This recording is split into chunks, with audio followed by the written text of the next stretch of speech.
This is why you need one tiny phrase in your social toolbox. People have been saying it for centuries. And the reason? Way cooler than you think.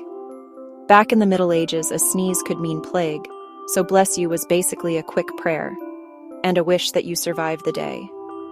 Later, it stuck around as polite small talk, like a verbal band-aid. In some languages, it blends with health wishes, in others with thanks. Today, it's mostly social glue, a reflex that says, I see you without thinking. So next time you blurt it out, know you're repeating a centuries-old habit that's part superstition, part manners, and totally human.